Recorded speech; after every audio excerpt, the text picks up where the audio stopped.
안녕하세요. 저는 LA에서 살고 있는 디나라고 합니다. LA에는 할리우드와도 연관이 있으며 영화 산업, 예술로도 유명한 도시입니다. 다양한 인종과 문화가 숨쉬는 곳이죠. 산타모니카와 베니스 비치가 인기 있는 곳이랍니다. 여러 민족이 있어 일본, 멕시코, 중동 등 다양한 문화가 존재하는 곳이죠. 그 중에 한인타운이 유명한데요. 여러 가지 한국 음식과 상점, 카페들이 있어서 저도 자주 가는 곳이랍니다. 제 단골 미용실도 한인타운에 있답니다. 그래서 저는 한국어도 잘하고 한국 친구들도 많습니다. 그런데 요즘 한인타운이 많이 무서워졌어요. 슬럼 가갔다고 해야 할까요? 길에 텐트를 치고 노숙하는 노숙자들이 정말 많아요. 뉴욕에 비해 LA가 따뜻해서 살기가 참 좋습니다. 어느 일각에서는 LA에 노숙자가 많아지는 이유가 따뜻한 날씨 때문이라고도 하지만 그보다 더 큰 이유는 바로 한국인들의 친절함과 베품 때문이었어요. 한국인들이 미국에 와서 정착을 하고 힘들게 살다 보니 잘 베풀게 되었고 사람들 사이에서는 이게 소문이 난 거죠. 그래서 텐트가 하나 둘씩 늘어나고 집성촌을 이루게 되었어요. 그래서 길거리를 돌아다니기엔 너무 두려운 곳이 되어버렸습니다. 길에는 마약을 한 노숙자들이 돌아다녔고 심지어는 세워져 있는 차들까지 약탈하기 시작했어요. 특히 현대와 기아차는 경보를 해주는 어플이 연동이 안 되기 때문에 더 표적이 되었습니다. 너무하지 않나요? 호의를 원수로 갚는 거지 뭐예요 이게? 제가 이렇게 화가 더 나는 이유는 제가 제일 친한 친구네 가게에서 있었던 일을 말하고 싶어서 이렇게 사연을 제보하게 되었답니다. 친구 희선이 집은 한인타운에서 식당을 하고 있습니다. 엄청 맛집이어서 늘 대기를 1시간 이상씩 해야 됩니다. 한인타운에 있는 한식당은 거의 그런 편이긴 한데요. 희선이네는 조금 더 많다고 생각하시면 됩니다. 그럴 수밖에 없는 게 너무 맛있거든요. 순두부와 갈비가 같이 나오는데 기다린 만큼 기대를 충족시켜주기 때문에 늘 손님이 끊이질 않습니다. 신선하고 고품질의 재료를 사용해서 그 본연의 맛을 잊지 않는답니다. 매운맛과 감칠맛의 조화랄까요? 그래서 한인들뿐 아니라 현지에서도 인기가 높습니다. 또한 식당 분위기도 한국스럽다고 해야 할까요? 그래서 늘 인기가 많답니다. 그러던 어느 날 점심시간이었어요. 희선이네 식당은 여전히 북새통을 이루고 있었고 많은 사람들이 대기를 하고 있었죠. 그런데 복면을 쓴 남자가 갑자기 난입하더니 이 집의 순두부에는 마약이 들어있다고 소리를 지르는 것 아니겠어요?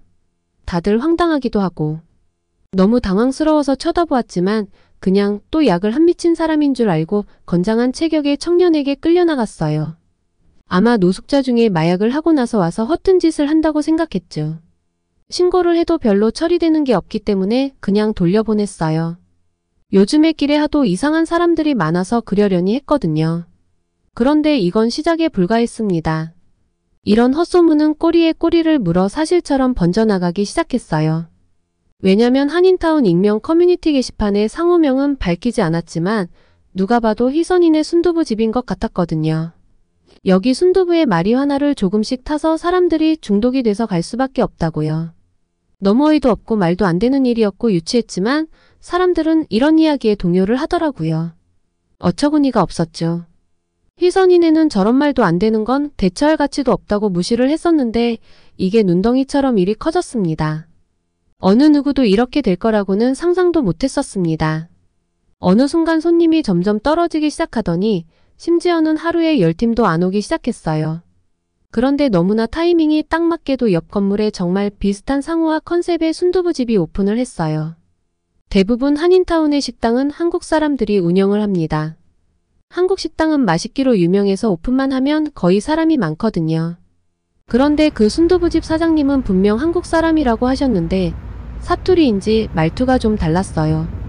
제가 한국 친구들이 많은데 억양이 다르다고 할까요?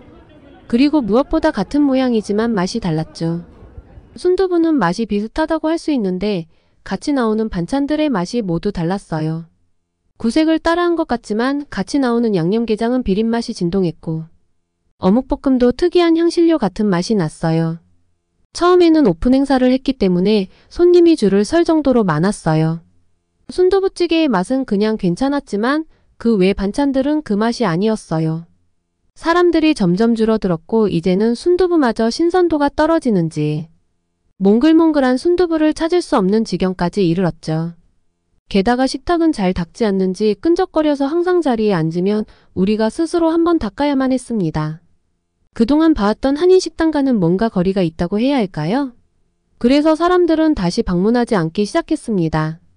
두세 달이 지나 이런 시기가 지나가고 소문은 또 희미해져 갔죠. 그래서 다행스럽게 희선이네 가게는 손님이 점차 늘어났고 그 새로 오픈한 순두부 가게는 파리가 날리기 시작했어요. 그랬더니 가격을 엄청 인하하였고 온갖 마케팅을 다 했어요. 하지만 그때뿐이었고 제 방문하는 사람은 적었습니다. 저도 정말 다시 가고 싶지 않았거든요. 저는 심지어 밥 먹고 있을 때 주방의 문이 열려 우연히 봤는데 설거지하던 장갑으로 순두부를 다시 주무르고 있었어요. 바닥은 음식물 쓰레기로 가득했고요. 저런 곳에서 만들어지는 음식을 내가 먹고 있다니 구역질이 날 지경이었답니다. 희선이네 가게가 점차 회복할 때쯤 옛날 그 복면의 남자가 다시 나타났어요. 같은 이야기를 또 하는 거였습니다. 희선이네 오빠는 날라차기를 해서 그 남자를 잡았고 복면을 벗겼습니다. 그랬더니 놀랍게도 그 옆집 사장이었고 우리는 경찰을 불렀답니다. 명예훼손과 영업방해로 신고를 하려고요. 그런데 놀라운 사실은 이게 끝이 아니었어요. 그 남자는 한국인이 아니라 중국인이었습니다. 한국인 행세를 하며 한국인 인척하고 있었던 거예요.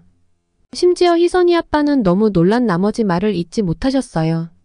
그리고 처벌을 원치 않으신다는 거예요. 그래서 도대체 그게 무슨 소리냐고 우리를 망하게 하려는 사람인데 처벌을 해야 함이 당연한 것 아니냐고 희선이 엄마는 소리를 치셨어요. 희선이 아빠는 조용히 집으로 돌아가셨고 희선이네는 우선 집으로 가게 되었죠. 희선이네가 처음 LA로 와서 세탁소를 차렸었다고 합니다. 그때 문 앞에서 너무 추위 떨고 있는 아이에게 못 입는 옷을 주었고 그 아이 부모님이 와서 고맙다고 인사를 해서 인연이 돼서 식사도 차려주고 했다고 합니다. 남들은 냄새나는 노숙자를 왜 들어오게 하냐며 이미지 나빠진다고 했지만 희선이 아빠는 진심으로 대했습니다. 그리고 희선이네는 세탁소를 정리하고 순두부 가게로 가게를 오픈하게 되었고 영업 후 남은 식재료들로 그 중국인들에게 식사를 주곤 했다고 했습니다. 그래서 누구보다 더 희선이네 음식을 많이 먹었던 거죠. 그러던 어느 날 그 중국인이 보이지 않았고 의아했던 차였는데 이렇게 경찰서에서 보게 되다니 기가 막혔습니다. 이런 이야기를 듣는데 제가 다 소름이 돋았어요. 이렇게 은혜를 모르는 사람이 있나요? 하지만 모양만 따라할 뿐 그게 어디 되나요? 당연한 순리인 거였죠. 중국인이면 차이나타운이나 갈 것이지 왜 한인타운에 와서 이러는지 모르겠어요. 은인에게 이럴 수 있다는 사실이 정말 놀라웠죠. 중국인은 사람답게 대해주면 이러는 건지 저 사람이 이상한 건지 알 수 없지만요. 결국 희선이 아버지는 선처해 주셨고 그 중국인은 풀려나고 말았답니다. 저와 희선이는 분해하면서 이 근처에는 얼씬도 하지 말라고 하면 내쫓았답니다. 저는 안타까운 마음에 이런 사연을 SNS에 짤로 조금씩 올리기 시작했고 생각보다 반응이 좋았어요. 그래서 희선이네 가게는 더 유명해졌고 이제는 2시간 이상 기다리는 맛집이 되었습니다. 사장님의 배려와 훈훈한 마음이 모두에게 통했던 거죠. 희선이네는 돈줄 내줘야 한다며 많은 한인분들 뿐 아니라 이제는 손님의 절반 이상이 외국인이랍니다. 그 중국인은요? 그저 다시 텐트촌으로 들어가서 낮에는 구걸을 하고 약탈을 하는 짓을 하고 있답니다. 그 사람들 때문에 LA가 슬럼화된다는 오명까지 받고 있어요. 너무 속상한 일입니다. 마리화나가 자유하다 보니 저렇게 길거리에서 난동을 부르는 거예요. 그렇다고 사람들 대부분이 약을 하는 건 아니에요. 극소수의 노숙자만이 그런답니다. LA에서는 이런 노숙자들 때문에 코리아타운 중에도 한국인 식당만 장사가 잘 된답니다. 저녁에는 우범지대라서 잘 다닐 수조차 없습니다. 건물들도 임대가 안 돼서 텅텅 비어 있어서 유령도시 같아진 곳이 많답니다. 한국 사람들이 있는 곳이 안전하다는 인식 때문에 노숙자들도 안전한 곳을 찾아 한인타운에 오게 되었어요. 정말 어이가 없는 노릇이죠. 특히 한국인이 운영하는 교회는 밥도 공짜로 주고 잠도 재워주기 때문에 많이 모이게 되었어요. 마약과 매춘 때문에 텐트촌을 없애고 있지만 아직 역부족이랍니다. 희선이네 집도 어느 정도 다시 자리를 잡았고 제 덕분에 홍보도 크게 되었다고 희선이네 부모님은 저를 딸처럼 대해주신답니다. 그래서 저는 시간이 날 때마다 희선이네 집에서 지내고 있습니다. 이번에 좋은 기회가 생겼는데요. 희선이가 한국에 있는 병원에 가야 하는데 희선이 부모님이 바쁘시니 저보고 함께 동반하여 가서 여행도 하고 오라는 거였어요. 사실 저도 요즘 한가하기도 하고 바람을 쐬고 싶었습니다. 그리고 한국어라면 자신이 있었기 때문에 저는 설레이기만 했습니다. 특히 희선이 때문에 알게 되었지만 넷플릭스 드라마에서 본 차은우를 볼 수 있을까 하는 기대에 가득 차 있었죠. 물론 연예인 보는 게 쉽지 않다는 건 저도 잘 알아요. 하지만 차은우의 나라에 간다는 게 너무 벅찬 일이었어요. 특히 내 아이디는 강남미인이라는 드라마에서도 너무 멋있었던 기억이 납니다. 우리는 드디어 한국공항에 도착을 했습니다. 한국은 한인타운에서 본 것들도 있었고 그 이상으로 좋은 건물들이 즐비해 있었습니다. 공항에 내려서 우리는 지하철을 타러 갔는데 노선이 많았고 엄청 길게 뻗어 있었습니다. 급행, 완행으로 금액이 달랐고 의자도 너무 쾌적했어요. 겨울이었는데 두껍게 입은 게 무겁고 더울 정도로 지하철 안은 따뜻했습니다. 우리는 강남의 한 레지던스 호텔로 향했고 시간이 늦었는데도 길거리에 사람이 많았습니다. LA는 저녁이 되면 무서워서 밖에 나갈 수도 없는데 그에 비해 한국은 길에 사람이 넘쳐나더군요. 게다가 노숙자로 보이는 사람은 눈 씻고 찾아봐도 없었습니다. 정말 다른 세상에 온 기분이랄까요? 저녁 11시쯤 되었는데도 강남은 활기찼습니다. 저는 너무 흥분된 나머지 희선이에게 이게 무슨 일이냐고 물으니 희선이는 한국 너무 좋지? 라고 물었습니다. 한국은 개인이 총기 소지도 안 되고 마약도 불법으로 치안이 좋은 나라라고 알고 있었습니다. 그래도 눈으로 확인을 하니 또 그 기분은 색다르네요. 다음날 희선이의 병원을 위해 함께 나왔습니다. 강남은 병원만 있는 곳인가 싶을 정도로 병원이 많았어요. 피부과를 가게 되었는데 희선이 얼굴에 비립종 같은 것들이 퍼져서 없애기 위해서 왔다고 했습니다. 미국은 의사를 만나기도 어렵고 그 금액도 너무 비싸기 때문에 한국에 일주일 와서 치료를 받고 가는 게 훨씬 낫다고 했어요. 피부과에 들어섰는데 호텔 카페 같은 느낌이 들었습니다. 조명도 은은했고 고급스러운 인테리어였습니다. 병원 안의 장비들도 최첨단 같았습니다. 병원 사람들이 친절했고 예약한 시간에 바로 할 수 있다는 점이 신기했습니다. LA에서는 예약을 하고 방문해도 오래 기다리는 일이 많았거든요. 얼굴에 레이저 시술 같은 걸 한 희선을 보고 아프지 않냐고 제가 안타까워했더니 희선이는 하나도 안 아프다며 한국은 정말 의료기술이 최고라고 했습니다. 그리고선 길거리에 한국 사람들을 보니 하나같이 피부가 깨끗했어요. 미국인들은 얼굴에 주근깨나 다른 것들이 많이 있는 편인데 한국 사람들은 피부가 매끈한 사람들이 대부분이었죠. LA도 좋은 도시지만 한국에 오니 서울은 정말 다른 세상이네요. 제가 정말 좋아하는 곳이 있었는데 그건 바로 목욕탕이었어요. 희선이는 얼굴에 물이 닿으면 안 돼서 딱 한 번밖에 가보지 못했지만 한국에서 환상의 곳을 뽑으라고 한다면 저는 목욕탕이라고 말할 것 같습니다. 일본이나 해외에 갔을 때 온천은 해보았지만 목욕탕은 처음 겪는 일이었습니다. 우선 모두 탈의를 하고 들어가서 따뜻한 탕에 들어가는데 온도가 너무 높은 거 아닌가 하는 생각이 들었어요. 발을 살짝 담궜는데 피부가 빨개졌거든요. 피부가 좋아지는 데는 목욕탕이 큰 역할을 한다고 해서 왔지만 탕에 들어가는 건 끓는 물에 들어가는 기분이랄까요? 한 발씩 넣고 앉아있다가 조금씩 들어가서 앉았더니 이내 괜찮아졌습니다. 온도가 43도는 되던데 이 온도에 내가 들어가서 앉아있다니 신기하기만 했죠. 그리고 사람들을 둘러보니 초록색이나 노란색 손바닥만한 걸로 닦는데 허물을 벗겨내듯이 다들 열심히 닦고 있었어요. 저는 목욕탕 관리하는 분에게 관리를 받기로 했는데 어색하고 너무 부끄러웠습니다. 피부가 좋아지려면 이런 노력은 필요한 것 같아서 꾹 참았지만 별 생각이 다 들었어요. 간이 침대 같은 곳에 누워있으면 세신사분이 때를 밀어주셨는데 너무 부끄러울 정도로 때가 나왔어요. 처음에는 너무 아파서 소리를 질렀더니 좀 참으라고 하셨어요. 세신을 다 받고 나니 몸이 정말 매끈했어요. 미국에서는 샤워는 하지만 이렇게 때를 미는 문화는 없거든요. 허물을 한 겹 벗는 느낌이랄까요? 곤충들이 껍질을 벗고 나오는 것 같았어요. 번데기가 나비가 되는 것처럼요.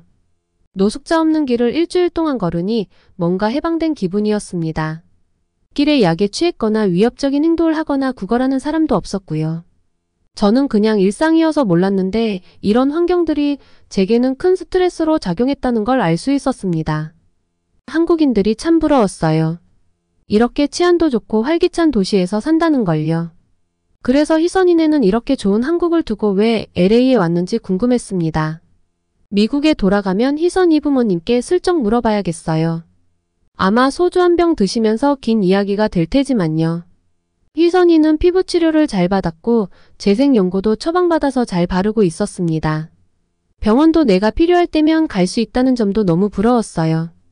아침이 되면 출근하는 사람들로 뭔가 분주해 보이는 강남거리가 제게는 예술의 도시처럼 보였어요. 그리고 다시 돌아가고 싶지 않다는 생각도 들었고요. 분명 좋지 않은 점도 있을 텐데 제 눈에는 다 신기해 보이기만 하네요. 아, 그리고 한인타운의 식당들이 모두 맛있는 건 아마 한국은 음식들이 모두 맛있어서 그런가 봐요. 한국에 와서 들어간 식당은 모두 맛이 좋았습니다. 그리고 LA의 식당의 반값밖에 안 되는 가격이었습니다. 제가 제일 좋아하지만 비싸서 자주 먹지 못했던 갈비를 실컷 먹을 수 있었어요. 게다가 갈비를 직접 구워주시더라고요. 한국은 서비스도 최강인가요? 왔다 갔다 하시면서도 갈비를 구워서 잘라주셨어요. 갈비와 같이 나오는 밑반찬들도 모두 맛있어서 저는 한국에 와서 몸무게가 2kg나 늘었답니다. 특히 물냉면이랑 같이 먹는 갈비는 환상적이었어요. 물론 LA에도 한인식당으로 갈비집이 있고 맛있거든요. 그런데 금액 자체가 다르고 뭔가 한국이 더 맛있는 것 같아요. 아무래도 원조가 더 맛있는 거겠죠? 미국에서 난리난 김밥도 한국에서는 아주 쉽게 만나볼 수 있었는데 종류도 다양해서 뭘 먹어야 될지 메뉴 선정부터 어려웠습니다. 한국에 대한 이야기는 해도 해도 끝이 없을 것 같네요. 한번 직접 와보시는 걸 추천드립니다. 긴 이야기 들어주셔서 감사합니다. 두서없이 이야기했지만 한국 한번 가보시면 제가 한 이야기들이 이해가 되실 거예요. 디나의 이야기 재미있게 들으셨나요? 감동오락가는 여러분의 감동적이고 가슴 따뜻한 사연을 기다리고 있습니다. 구독과 좋아요는 무료이니 마음껏 눌러주세요. 여러분들의 소중한 사연을 제보해 주실 분들이 있다면 댓글이나 메일로 남겨주시면 이야기로 만들어 드리겠습니다. 감사합니다.